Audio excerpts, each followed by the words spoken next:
We're live. We're live. Welcome, welcome.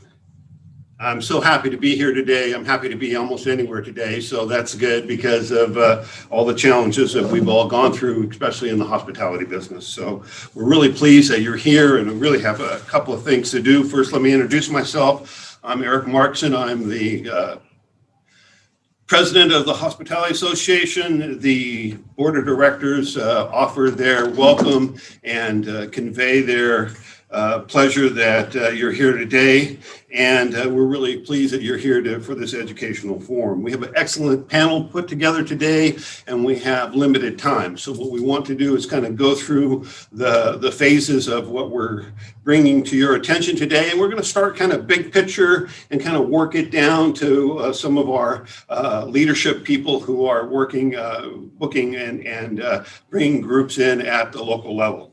I'd also like to thank a real special thanks to Aphrodite and for Debbie Osborne for putting this forum together, and the hard work and the heavy lifting that they've been doing, and for our panelists today, and Scott will be introducing them shortly, but the panelists will bring their insights, and I really appreciate them being here today. If you have questions, please put them. If you're enjoying this by Zoom, please put those questions into chat. We have Debbie collecting those questions, and she'll be able to put them off and refer them to Scott for the panel.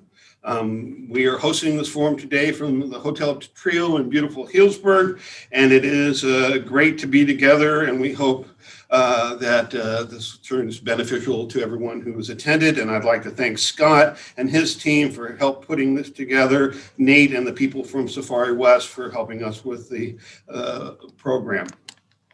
So at this time, I'd like to turn it over to our moderator from the Hotel Trio. Scott, if you could take it away. Sure, thank you.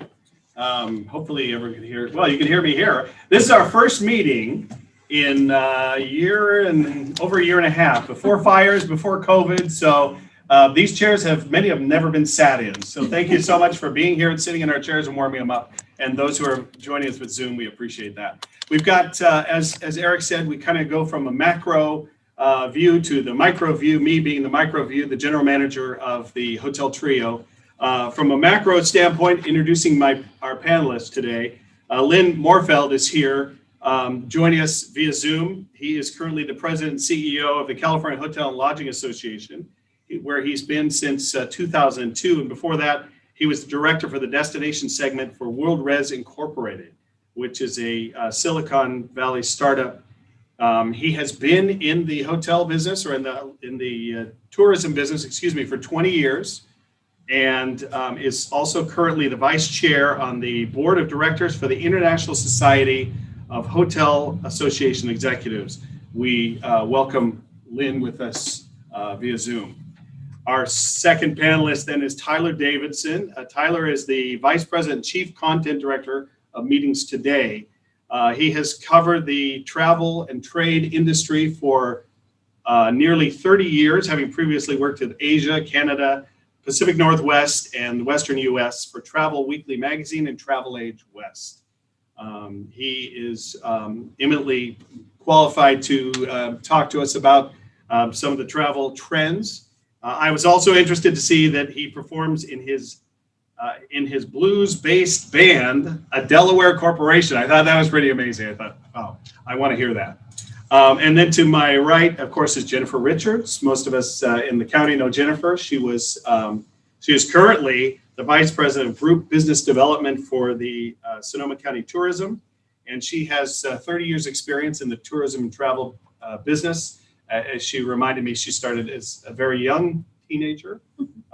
So we appreciate her being here. She was also the general manager of the Hyatt Regency Sonoma Wine Country, and led them through the addition and the renovation of that beautiful hotel in Santa Rosa. And finally, Marissa Farrell. Did I say that right? Yeah. Okay, yeah. Perfect. And she is the founder and CEO of So Eventful, which is a full-service wedding and event planning company. Most of us in the county probably have dealt with her. or her company. I was interested. I never go on Yelp. I hate Yelp. Don't ever go on Yelp. But I went on Yelp, and boy, did they love her.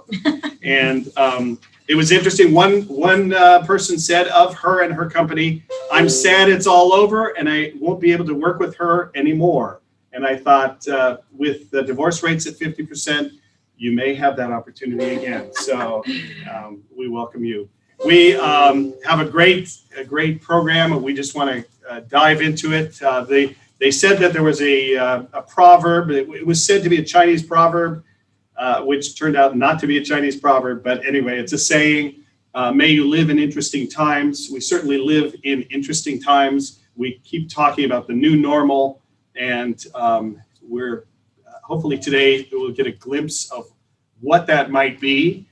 With that, we'd love to turn the time over to you, Lynn, and hear your insights and thoughts.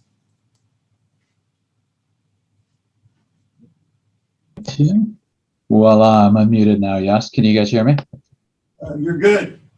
All righty, thank you. Hey, good morning, everyone. And I'm sorry I'm not there. Officially, I've been to 2 meetings since COVID started. So very exciting times. And we all know in this industry that Zoom cannot replace what we do and travel as well. So it's good to see that coming back. So I'm going to kind of go, as was stated, from a state level, a macro level, and then kind of talk to you roughly kind of what we've been through and maybe a little bit about where we're going. So, we've gone from unprecedented to we can see light at the end of the tunnel to wow, we're really busy. For Sonoma, leisure business has always been pretty strong here, a lot stronger than the urban areas who've been hit much, much harder than the kind of leisure destinations, I'll say. And if Sonoma is like other leisure markets, your wedding business is doing just fine. I think I've heard from more than a few brides myself. I think they would stand on one foot to have their wedding and their reception. So they're willing to go through whatever we would want them to do. So it's coming back slowly but surely. So I'm going to take you back briefly to March of 2020. And we were trying to figure out what this was and how to deal with it. And from the government level, you're looking at a cruise ship off of Oakland, and we had no housing for them whatsoever. We got involved with Office of Emergency Services. And at the time, the hotels were like quarantining, COVID, pandemic. We don't know what this is about. No way. Especially any of the branded hotels were worried about their consumer image and the afterglow on that as well. So we found hotels for everyone. They spread them out throughout the state. They were worried about hospital capacity at that time. That was probably their main concern, and probably still is one of the biggest metrics that we have. So we even ended up putting them in San Diego through some hotels that had military contracts, and really had to kind of twist some arms to get those done. So that's kind of where we started. And that was a fire drill. We were working night and day on that. And came out, I think at the end, we had 11 hotels that they house these cruise ship passengers at, and they all came out fine at the end. So then the state shut down leisure travel. Okay, and they started talking to us about all kinds of requirements about what we would need to do and how we needed to operate. As hoteliers, we all know that we're pretty good at that whole clean and safety thing. So who knew? So the difference now is where clean and safety was behind the scenes, and it was always assumed that you were clean and safe. Now it's front and center. We've got people cleaning. We've got signage, we've got communications, we're setting expectations all the way through.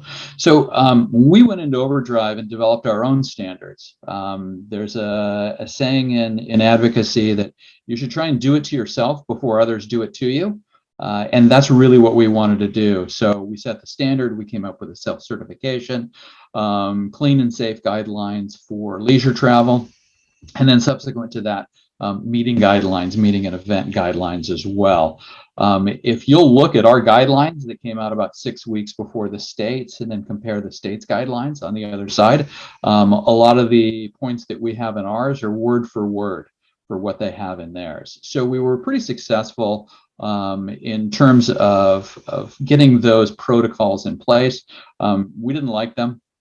And they're something new and they're expensive and they're really difficult to do. So we knew we wouldn't like them, but if we left it up to the state, I knew that the industry wouldn't like that more. So we kind of jumped in, worked with all the brands, all the hotel companies, all the ownership groups who already had all their own information out there as well. And so we dovetailed that all into one program for California, and made it a California style program. So we're looking at this as setting up the industry as a partner. And that's one thing that we did exceptionally well compared to other industries. So we started housing homeless, assisted living transitions, first responders, healthcare, nurses, doctors, quarantines, everything that we were doing it very well. And there were no outbreaks at hotels.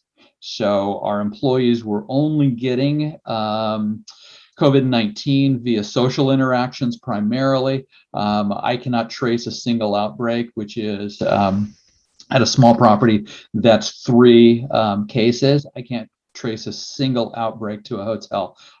So kudos to everyone that runs a hotel. You've done a great job on this. So utilizing that kind of approach, we pivoted and said, hey, here's what we're doing. Here's how we're doing it. And the state said, yeah, we love you. We're going to leave you alone for a little while.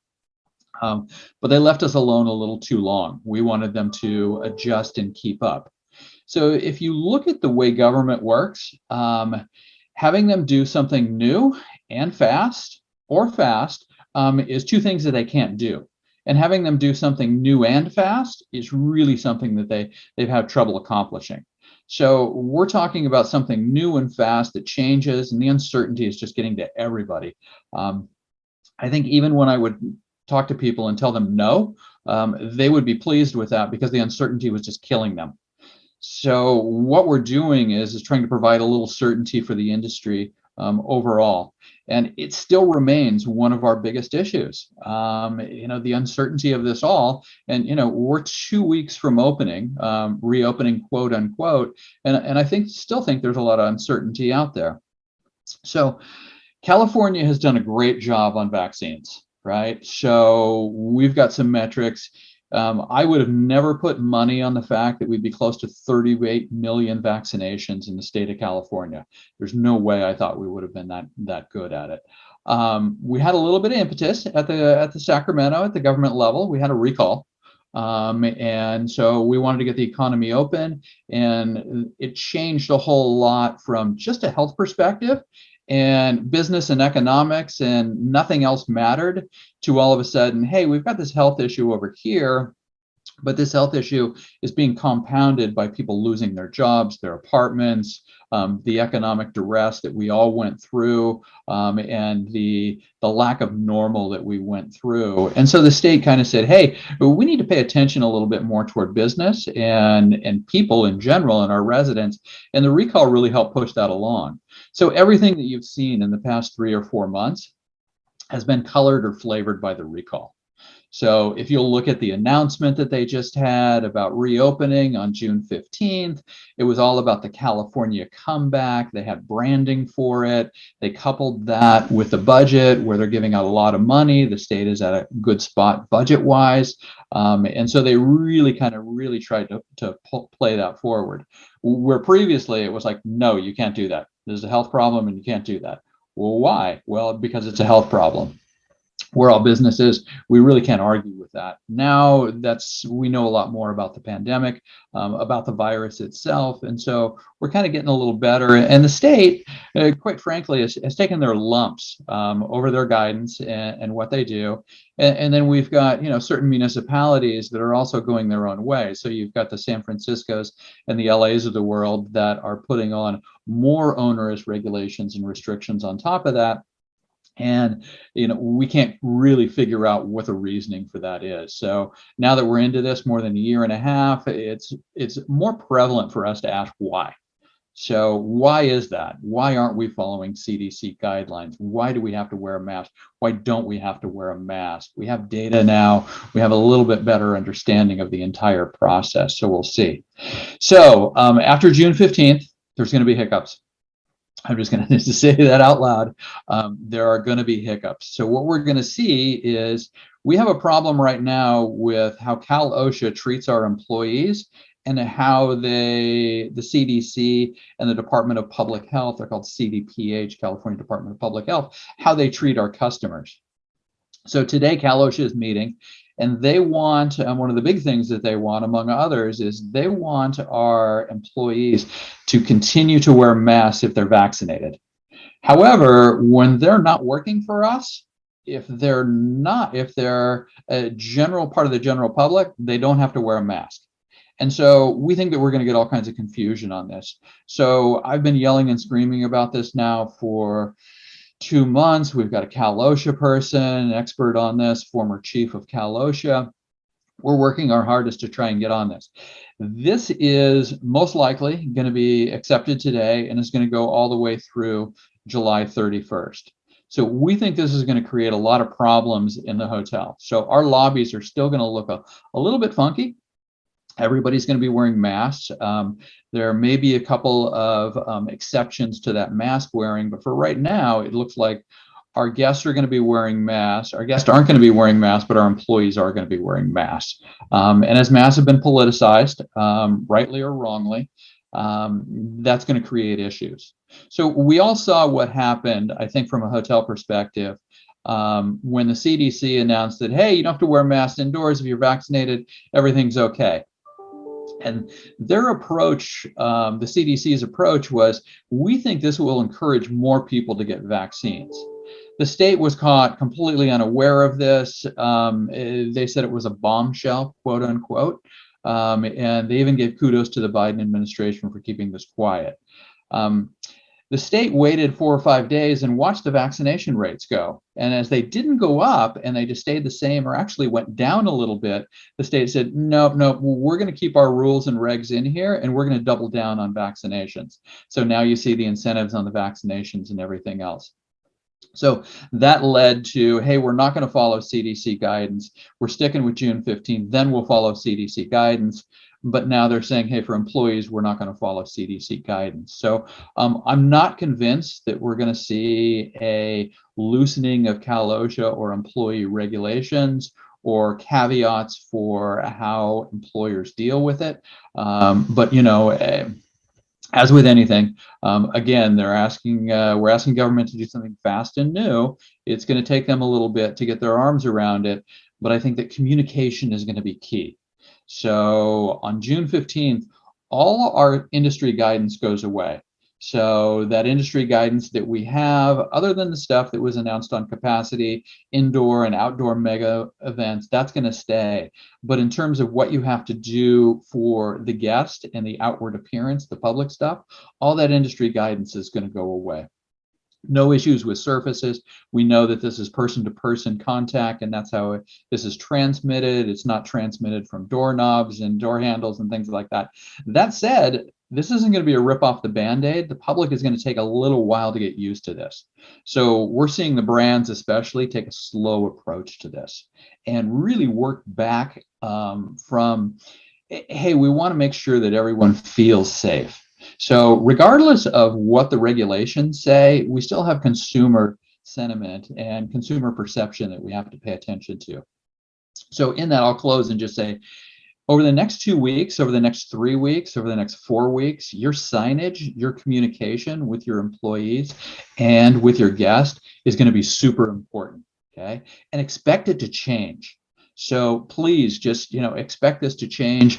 We all saw this when the CDC announced their guidelines, the state didn't. It was mayhem at the properties. We're seeing fistfights, yelling.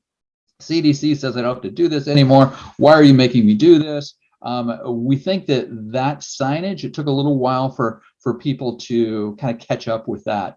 By the end of that weekend, I was going in hotels here in Sacramento and I'm seeing signs that say, hey, everyone, the CDC said this, but the state still requires us to do this. Please help us stay open. And so setting those expectations at the property before the guests get there are going to continue to be important. So please be able to really move on that and to act quickly on what those are. And don't be afraid to say the wrong thing. Okay, so if you think it's the right thing, you want to set expectations, you go back to your guest. Hey, I was wrong. The state of California, Sonoma County says we can do this, this, and this now. Hey, here's where we are. People accept that. They've been dealing with this for a year and a half, but you've got to communicate it. Otherwise, we come up with that problem at the property level. And that's where we don't want to come in. We don't want our customer to be surprised or disappointed when they walk in that front door. So make sure those expectations and those communications are set. So I'll leave it here, and we may have recall questions or other questions at the end, but I'll let everyone else get a chance to talk and funnel this discussion downward. Thank you. Thank you very much, Lynn. Is there any quick questions? We'll save most of our questions for the end, but if we have one or two questions for Lynn. All right, let's move on to Tyler.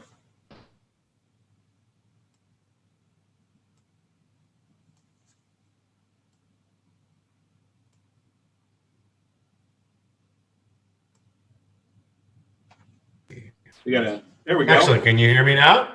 We can. Wonderful. Thank you for letting me participate in this. And I really enjoyed Lynn's summation of everything going on. Was taking some notes there. So really interested to explore some of those issues more. And let me just post something here really quick. Here are some stories that we've been following and writing about kind of the trends as hopefully this pandemic era kind of comes to an end, and we enter into sort of what I like to call the revival of in-person meetings, and sort of like a intermediary step before we return to that elusive new normal concept that everyone is talking about. And then let me just post something else. This is super cool in that we put Safari West on our cover for June. So you should be seeing that. And I did include the digital story and also the digital edition, so you can see the spread and such. So thanks to Aphrodite.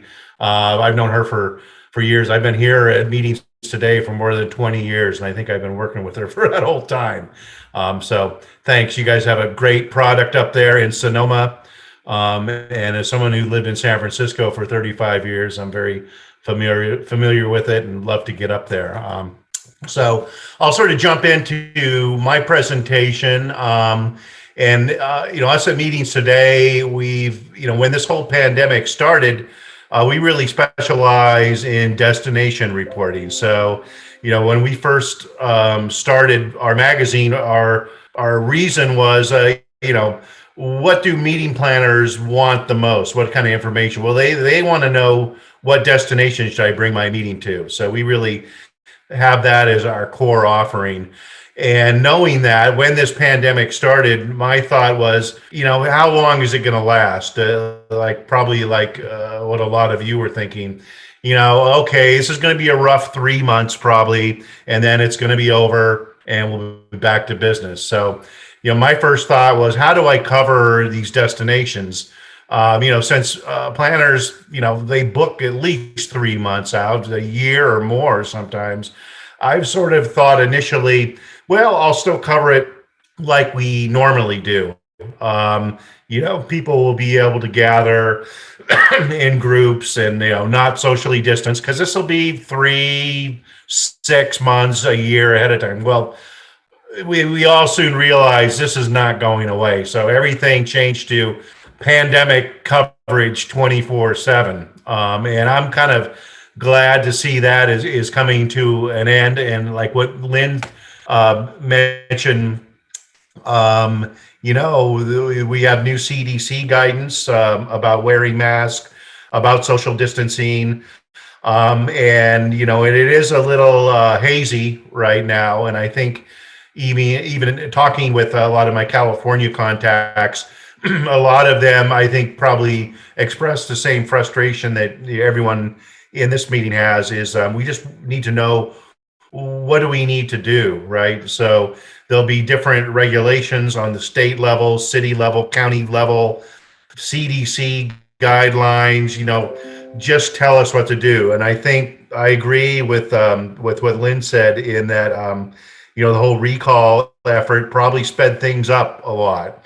And now I was joking with my other editors is it's like all of a sudden everything's just opening up all over the place. So we're sort of transitioning to that, and we do have a back to business newsletter.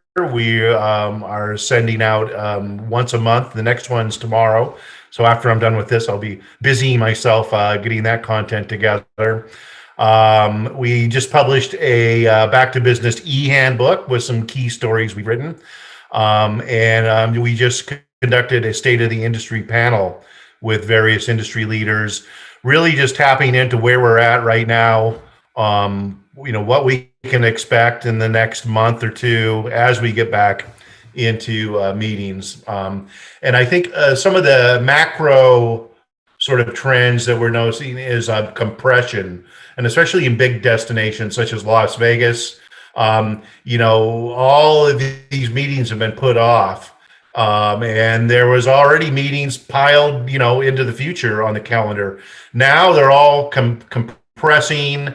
And I think planners definitely need to start researching sites and submitting RFPs right now. And I don't know if you're experiencing that in Sonoma. I mean, that is a much smaller market, of course, than the huge market of Las Vegas. But, I think we're seeing that throughout the nation. And I guess maybe that's a high class problem for someone who's a supplier.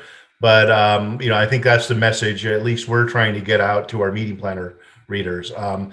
Another trend, which probably does reflect or good on Sonoma, is that, drive markets are still a boon. And, one thing I just started thinking about is leisure travel, combining business and leisure travel. That's always sort of been an up and coming trend, but, like everything else has been put on the back burner in the last year and a half. And I just wonder, kind of trying to reach into the psychology of business travelers. They've been cooped up for a year and change along with their families. So, when they feel comfortable getting out there and traveling again for a meeting or a conference, maybe they want to take that opportunity to extend that or do a conference trip with their families. And I think, Sonoma County is really positioned well for that with wine country and everything you offer. And I do know that I'm just in the process now of talking to my contacts in San Francisco, and they're all getting ready to open up too. So that always boons, well for Sonoma County, because a lot of people might be coming into larger conferences there at a property such as I think it's the Hilton Union Square is just making a lot of noise about opening up the biggest facility of its type in the city. So I think you'll get a lot of ancillary business probably from the larger events coming into there. As a lot of you probably know, during the pandemic, food and beverage has been a huge challenge for meetings and events, as well as the networking events associated with them, which are a huge reason people come to in-person events, because they have that opportunity to meet face-to-face with their colleagues, get into sort of affinity groups, and meet with people in whatever organization or topic they're meeting under to meet face-to-face. You just don't get that in a Zoom meeting. I think everyone knows that. So that is something that hopefully won't be as much of a challenge as everything is opening up very rapidly. But I know, in having gone to a number of meetings, I've probably been to 3 or 4 in the past year, such as MPI in Dallas, and Al-Hi had a meeting in Dallas, and that was always the challenge: the food and beverage and the networking events. Another thing, it's one of these things that sort of pops into my head, much like the sort of the leisure angle, or what will be a good environment for the first meetings, first in-person meetings as we come back. And I really think I've always been a big proponent of smaller venues like conference centers. I think a lot of organizations, especially corporations, they have not been able to get their teams together to meet face to face and interact in more than a year. Or maybe they've, had to furlough people or, lay off people, and they've had to sort of restaff. So they're going to want to get, I believe, that their employees in a more of a sequestered environment, and something that's purpose built for groups to have a lot of interaction, and maybe do a buyout. And I think places like conference centers are going to be a good bet for that, and smaller places where an organization could just buy out the whole property. That alleviates a lot of probably the concerns they may have of a lot of other people on the campus, and they can really sort of sequester themselves and sort of maintain a secure environment for health protocols too. Another thing we've been covering are indoor air quality concerns, especially with larger venues. So, I think there's a lot of people that have sort of jumped into the space and the health and safety protocols, such as even health screening, indoor air quality. Those are things to look out for. We've been covering organizations or companies such as CrowdPass that do pre-screening of individuals to make sure that they've been vaccinated or are COVID free, and they have apps to track that, and then even have EMTs on site to do on-site testing. So, a lot of this points back to companies being confident enough with the current environment to, probably relax their travel policies. And so that is something I don't think I'm seeing yet. A lot of people in the industry that are tracking it are expecting those travel policies to be relaxed, hopefully fairly soon. So, you'll look out for that.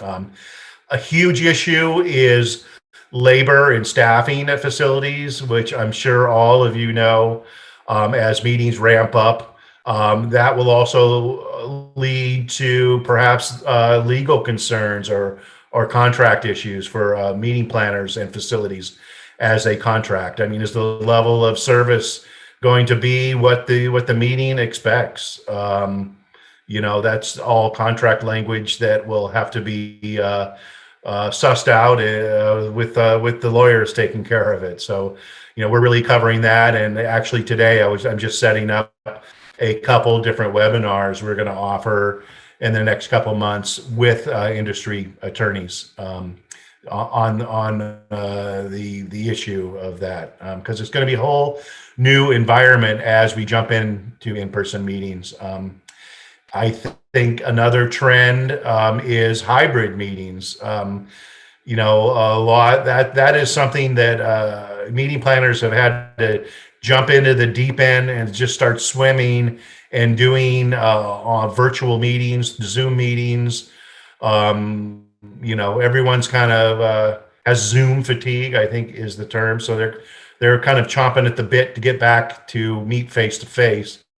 But most people I talk to really believe that hybrid meetings, which are combining virtual and in-person events, even on sort of a separate but tracks that are in conjunction, will be something that will be here moving forward. So I think especially if you have a venue, being able to understand that concept and offer space perhaps for people to do on-site virtual broadcasting is something to definitely familiarize yourself with, because I think a lot of organizations see the benefits in hybrid meetings actually increasing the number of attendees they'll have interested in their event. So that is something to look at moving forward. So I'll just go over, I guess, some key statistics before I turn it back over to everyone else there. But we just published an article, five industry experts chime in on the state of the industry And some of the key aspects from that is from Adam Sachs, who's the president of Tourism Economics. They're seeing 70% of 2019 levels in the fourth quarter of this year across many U.S. markets. And one sort of bright light that he mentioned was regarding vaccinations, that vaccine hesitancy among those with a college degree is just 9%, and it's 24% with those with just a high school diploma. So, who are meeting and event attendees? Well, 90% of, he was saying those are mainly college graduates that are, business professionals. So 90% of your fellow meeting attendees will be vaccinated, he believes. And then they believe that their models indicate a modest return to meetings in 2022 and a very strong rebound in 2023. And then also going over to Jeffrey Emenecker with CVent. I really wanted to tap analytics people that they're saying they're seeing their highest volume of meetings, at least in April, was most robust, of course, in Florida, which had very relaxed protocols. But they're also noticing strong activity in warmer markets such as California, Arizona, and Texas. And then in the second quarter of 2021, they're forecasting 82% of the meetings will be for less than 25 attendees. So that could bode well for Sonoma. But 27% of the meetings being sourced for 2022 and beyond are in the 200 plus person event segment. So that's good news for everyone. And as rates return to 2019 levels for late 21 and 22 dates, the pace of demand is about 46% of pre-pandemic levels for 2021 dates and 61% for 2022 dates. So things are starting to pick up from the perspective of CVent. And then finally, I'll end it with some data from MPI. Their latest meetings outlook says that more than 50% of all respondents expect to host their next in-person meeting or event in quarter 3 or quarter 4 of this year. And then 45% and 32% of respondents expect their businesses to be back to pre-pandemic levels in 2022 and 23. So, things, I think the message is that things are moving along, and I've been surprised just at the pace in the last week or two. I expected everything to move at a much slower pace, but I think California is finally getting its act together, so to speak. As I talk with people in other states, they always kind of have held up California as the most restrictive state. So as we see, I think things are moving fast now. I think there's some things definitely to look out for. And I think, the vaccination rates are very positive news. And I think that will move the needle fast here in the next month or two. So I'll turn it back over to you. And thanks for letting me join you today. And best of luck getting everyone back in person and meeting together. Tyler, thank you so much. It's really good insights. Just a couple of quick questions. I'm going to turn it back over to Scott because we got a question in chat that I think is going to be pertinent for you. And before I do that, I just want to thank you and ask you to give your a plug for how people can connect with you and how people can research the topics that you've described. So please tell them a little bit more about meetings today. And also, one of the things you may want to talk about is that I've been in a couple of these hybrid meetings, and we're doing a hybrid meeting now. So we're really excited about this. And one of the things I found is that in the hybrid meeting, when the Zoom meeting ended, another meeting started. the people that were in the room said, hey, we're finally together. Let's talk about this issue that we need to get done with. And so the engine kept running. And so the people who were on the Zoom meeting kind of got locked out. And I think that's something we need to address, because those people shouldn't be locked out of that discussion, because that's an important part of it. So please address those issues, and I'll turn it over to Scott and let him ask that question for you. Sure. And people can check us out at meetingstoday.com for all our digital products. And of course, Meetings Today is a magazine we produce pretty much every month. So it's a free subscription especially for meeting and event planners. And we do a wide range of products, webinars, e-newsletters, and then we are actually in the live events business ourselves. We do Meetings Today live. So those are smaller in-person events, maybe 25 meeting planners, 25 suppliers in the different main regions of the US. And we're doing, I believe, 4 of those this year. And actually have done 2 in-person ones so far, one in Hawaii and one in Orlando.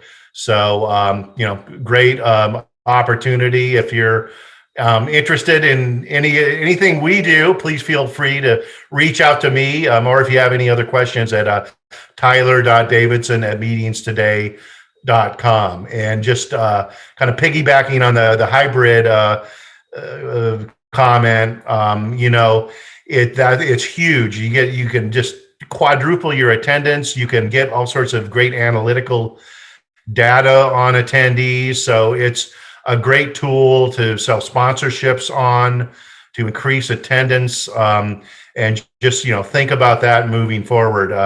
Nothing beats a face-to-face in-person meetings, but when we return, things will have changed rather dramatically, and so that's a huge thing to look at.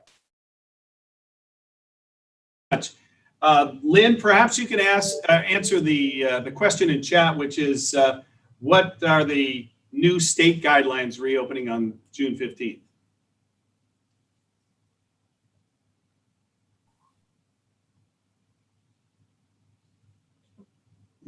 Lynn up the top. Oh, my apologies. Sorry. All right, can you guys hear me now? We can hear you. All righty. In terms of the new guidelines, I don't think we're going to get any industry guidelines. So the blueprint has been, I guess I'll say this out loud, has been a failure. Government was trying to tell us how to operate our businesses, and it just didn't work out. They don't know how to do it. They have no concept how to run a meeting, etc. So all that stuff is going to evaporate. And it's going to be replaced with common sense type stuff. The things coming out of CDC in terms of the mask, CDPH in terms of, hey, be careful on traveling. I think you're going to see some stuff that is going to come out related to international travel, but it won't be from the state. It's all going to be private industry. So in terms of what is coming out, I don't think there is going to be anything. So the biggest thing that I'm looking for is I'm trying to figure out how we get them aligned, how we get CDPH aligned with CDC on the mask issue. That's probably the biggest one out there. But in terms of any of the surface cleaning, any of that kind of stuff, for our guest, there's not going to be anything out there. There's some local issues. San Francisco has a healthy buildings ordinance. LA has a couple of things on their meeting side, but I think all that is going to evaporate. So, sky is going to be the limit on this stuff. So June 15th, we go maskless? Supposedly, yes. I'm going to reserve saying yes on that one because of the employee. We've got a big disconnect with Cal OSHA, and we've been talking with the governor's office and Go Biz for, gosh, a good 2 weeks on this. And it's like, well, you're telling all our guests and everybody else in the public that they can go maskless. However, the employees cannot. And that's going to just be a disconnect, and non-compliant is going to be rampant on the employee side, the guest side, everything else. It's just going to create that friction that we don't want.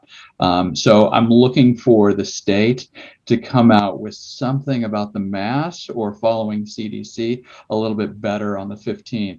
But in terms of hey, this is the way you've got to clean things, you've got to disinfect, you've got to keep everything out of your room in terms of the amenities, and you can't have coffee service or anything like that. All that guidance is going to go away, and it's going to go back to whatever the consumer perception is.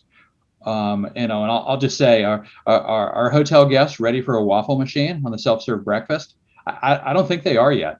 However, they are ready for yogurt and some fruit and for some cereal and for some individually packaged breakfast goods. So it just depends on where they're going to go. So I think it's going to be a little bit of the consumer driving this rather than the state driving this.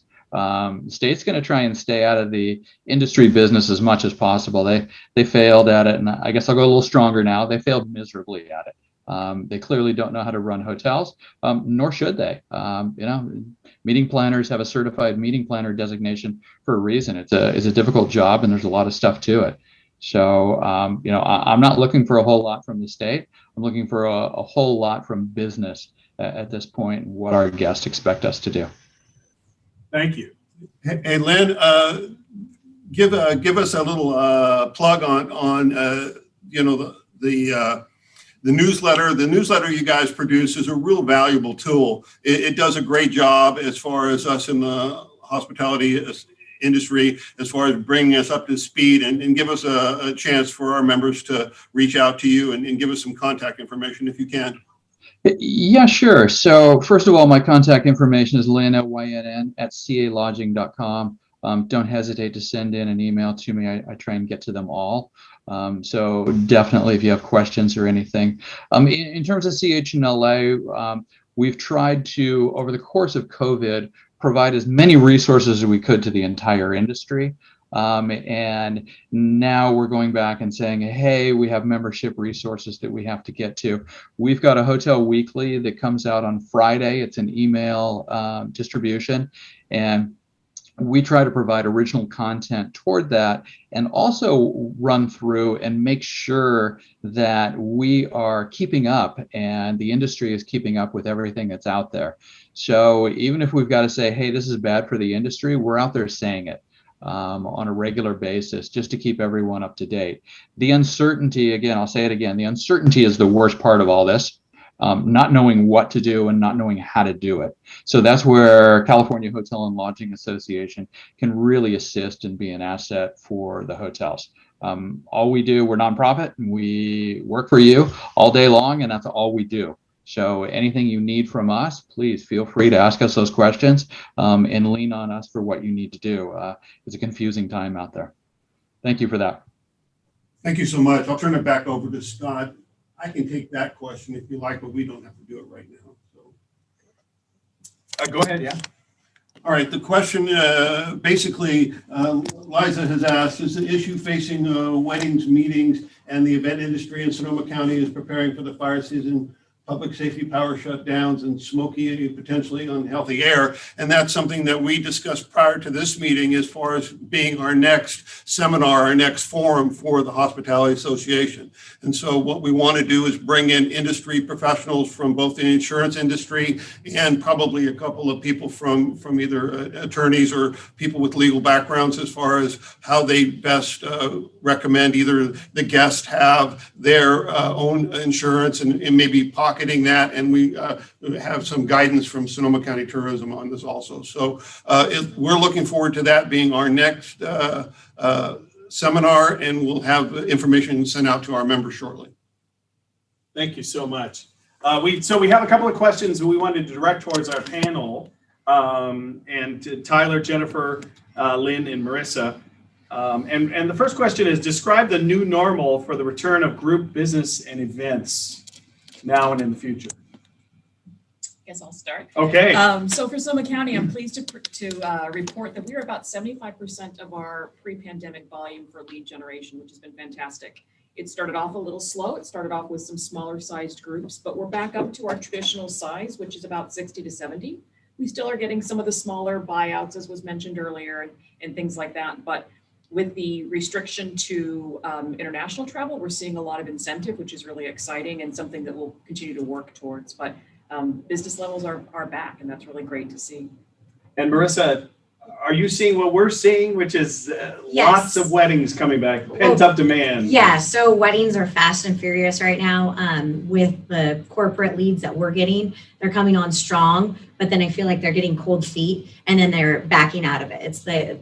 They want to get something in writing about a proposal for an event that will take place, and then they're like, well, we're going to hold off for a little bit. They don't know. Weddings, whole different ball game. They're fast, they're furious. They want to get married last year. And how have things changed? How are the weddings or the events changed as opposed to pre-pandemic? They're coming back, but are they different? Are they the same?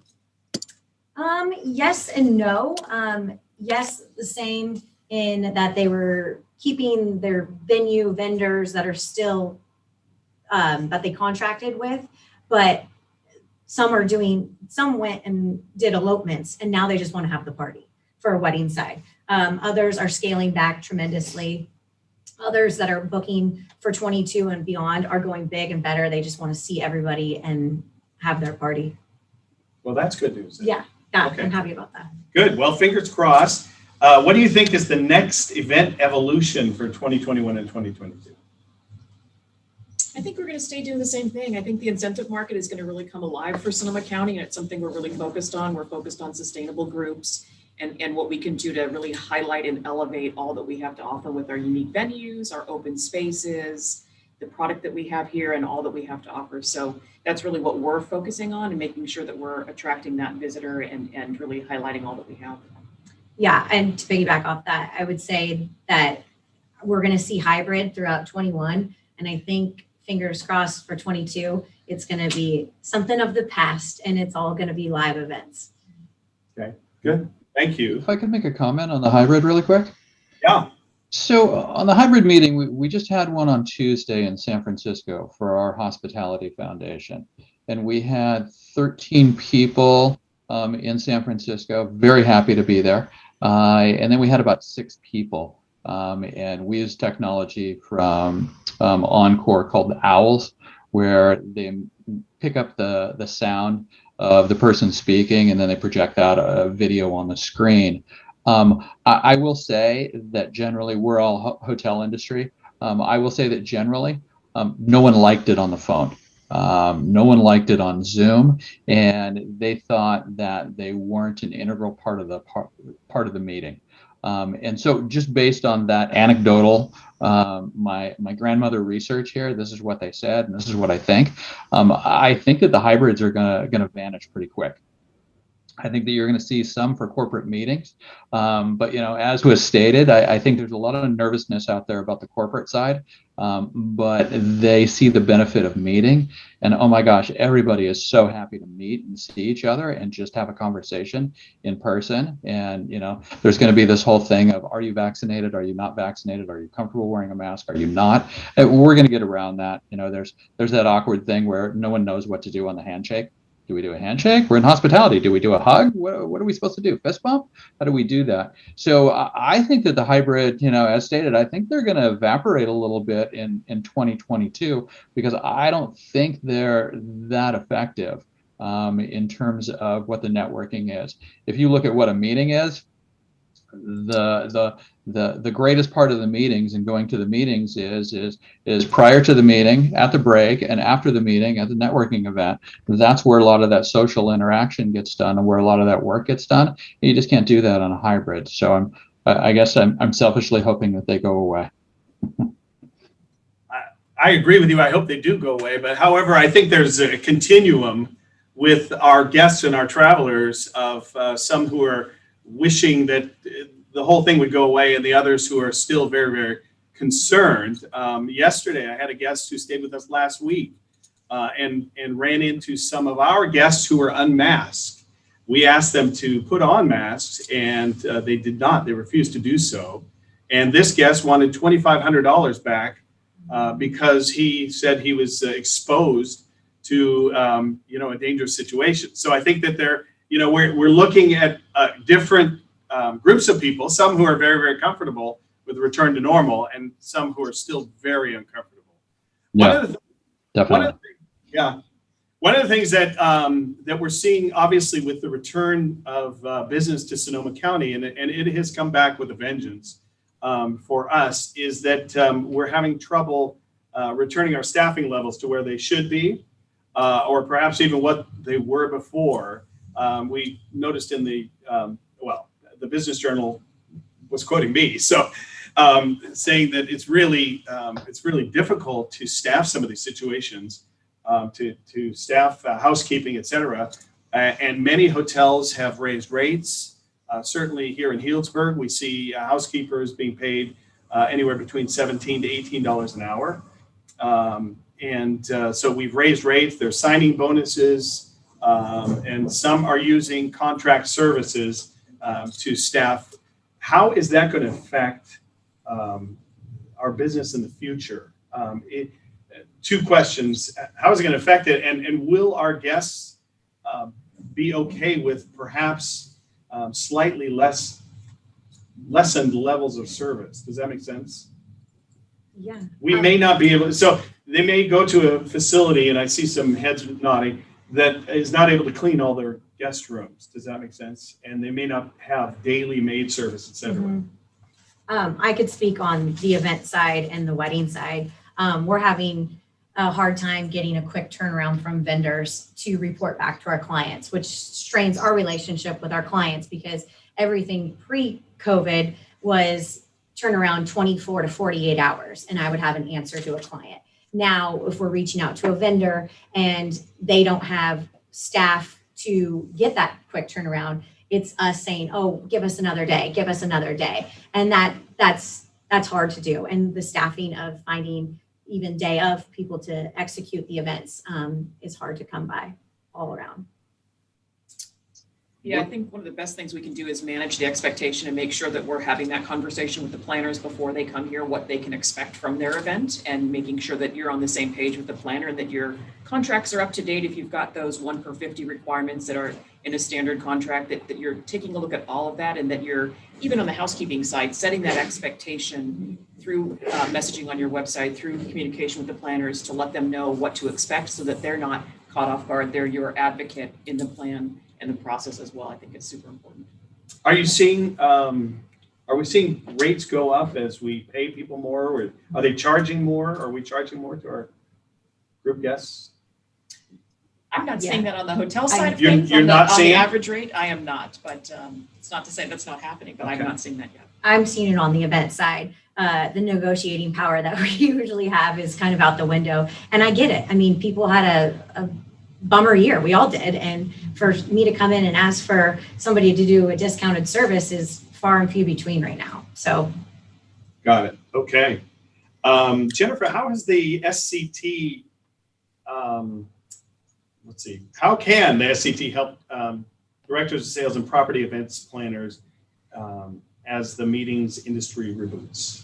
I think the best way is just to consider my team a part of your team. I say it all the time in my group business development meetings that we're an extension of you. So we are really going above and beyond right now to make sure that we're overqualifying business, so that if we're asking a partner to respond to an RFP, we've done as much as we can do to get that detail there so that the RFP process can be faster.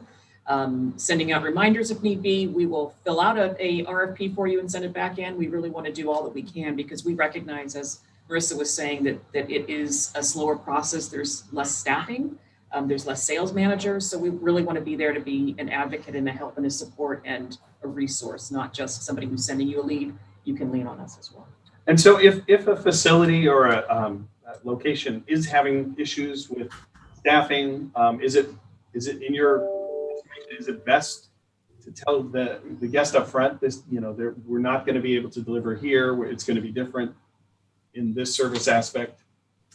Is it best? I mean, is it best to tell them up front, or just do our best, wing it? Transparency 100% through this, because I don't want anyone misled throughout the planning process, because then that's where you're just going to get an upset client. But like going off of that, the turnover rate at these venues is high. And so the person I was maybe working with at a hotel or a venue is no longer there, and it could have been passed through 10 other people at this time. And now when I'm reaching back out, I'm reintroducing myself for my client, and also the like re-educating this person. I want this person to speak the same language, the event language, so that we're all in sync together. I don't want them to be referring, dead leads to us, and I want to make sure that everything is cohesive on the planning front. So. Got it. So, So, and I would just like to add too, that even on the meeting planner side, there's a lot of people that have been furloughed or laid off. So they might have new planners who are not as well versed on budgeting on some very key aspects. So, communication with the attendees, with the planners, and managing expectations and transparency. I love to hear that. well, and for the whole panel, so moving forward, what advice would you give to meeting planners regarding production, seating, setup, that kind of thing? Has it changed? Are we going to continue in the future to offer social distance seating, et cetera? Yeah, I'll go first. I don't think so. So, and again, I think that's going to be a customer decision more than any kind of requirement. But I think all that is going to evaporate, and the more people that get vaccinated, the more people are going to be comfortable with it. So I think all that is going to go away.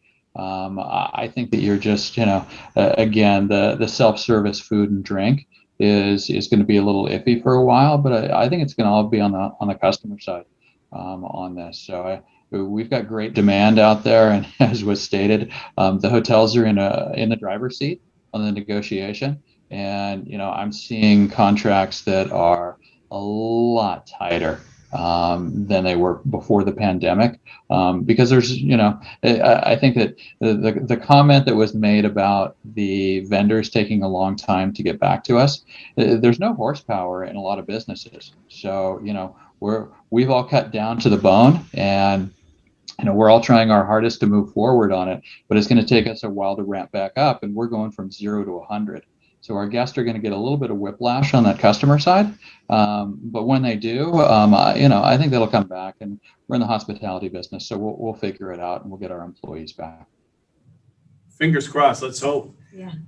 What do we see? Do we see that there's a new category, perhaps, of COVID testing sites, et cetera, playing a part in the new normal in meetings? My hopes are no. So, I mean, Lynn, what do you think? Do you think just No way. I don't see that, because I can tell you that the hotels are freaked out about the liability. We don't want anything to do with that. And if you look at a hotel in terms of the testing, in terms of verification, that's really best left with a meeting planner. A hotel comes in, they have an event. Some people are staying at the hotel. Some people are staying in another hotel to get their points. Some people are local. Some people are day trippers. We don't know who all the attendees are. So I don't see that playing a role whatsoever. And I think that everyone is so freaked out about the liability that they're going to run away from it as quickly as they can. Okay, thank you. Yeah. Do you recommend any changes to the event contracts as a result of the weddings or meetings that were canceled due to COVID-19 restrictions? Do you recommend any changes?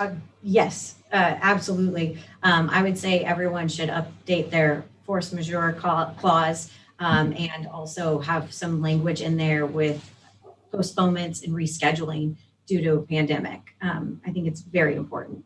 And we all kind of got blindsided by it, because nobody would have ever thought that with a pandemic. I mean, in general, don't hotels and events, don't they have an acts of God clause, so to speak? And did that kind of cover you in the pandemic? No.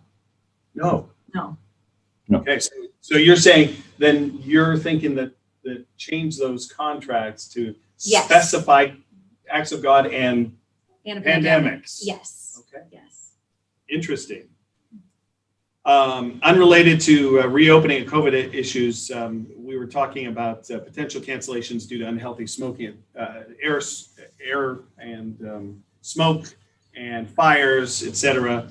Do they fall under the force majeure acts of God clause as well?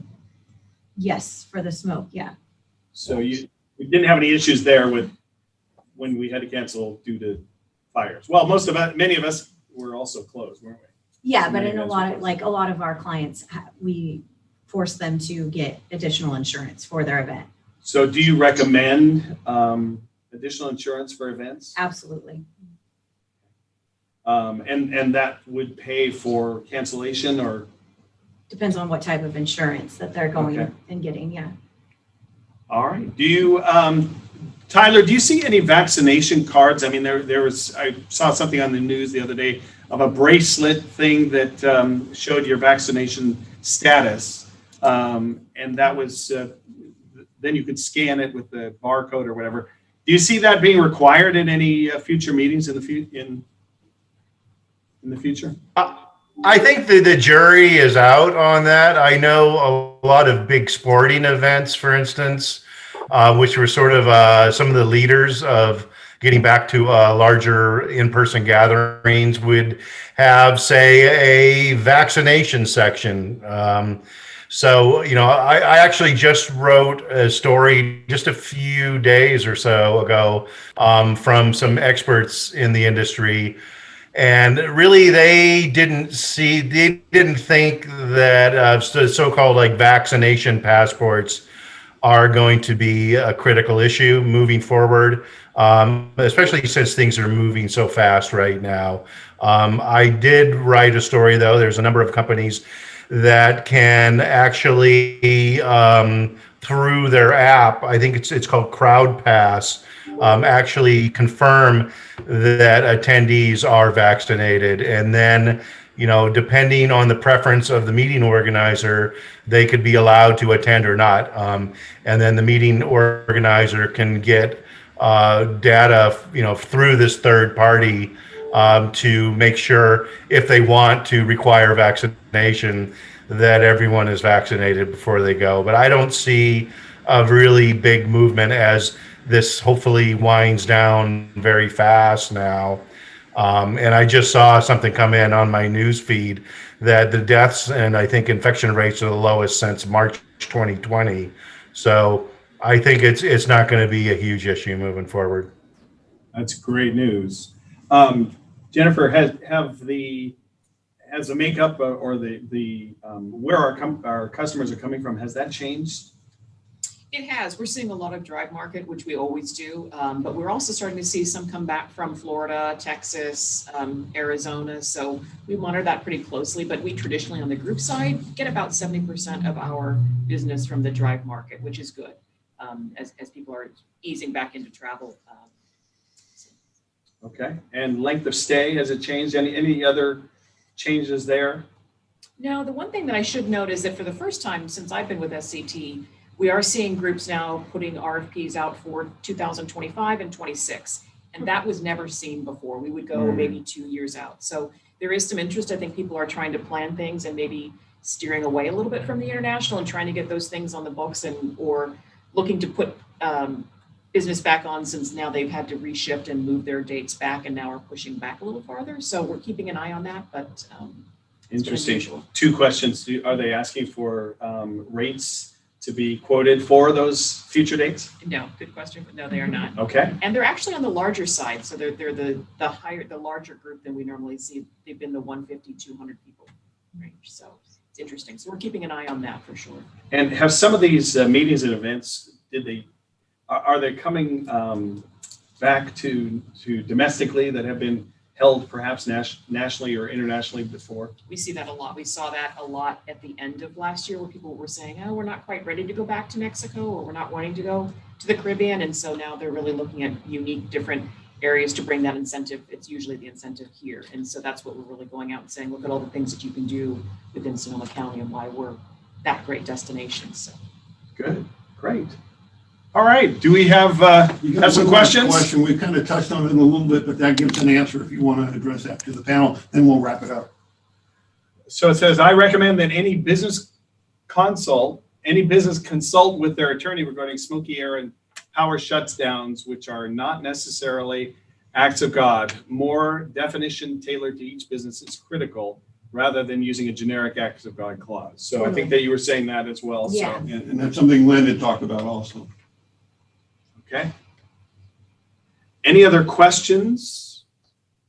Hey, just one more comment on the upcoming wildfire season, and I can tell you that the business community in general is extremely worried about N95 masks and their availability. So I encourage everyone to review the Cal OSHA wildfire regulations and look at those and make sure that you have N95 masks. If you don't, I think that there's going to be some pretty good enforcement on that side. And we're worried that if everyone's required N95 masks for the wildfire and for the pandemic, that there's going to be a run on N95 masks, and then the price is going to go up as well. So just everyone try and be prepared for that. It's coming. So I know that you're going to shut down if it gets really, really bad, but along the margins, when you want to be open and then reopen, it's going to be tough. You're going to need those N95 masks. No, that's a great comment. We've had a couple of fires here, so we have experienced that where we've run to the hardware store and found that they were out. So yeah, good comment, Lynn. Thank you very much for reminding us. Now's the time to prepare for the future. All right, Eric.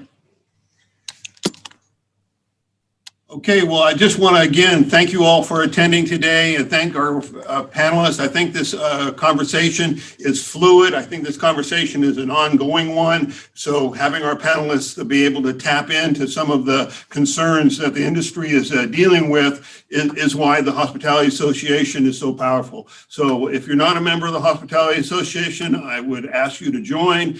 Go to the Sonoma County Hospitality website, and there's the information there about what our upcoming events are. And again, thank everybody. Thank you all for a great day today, and all the best and continued success for everybody. Thank you for attending today.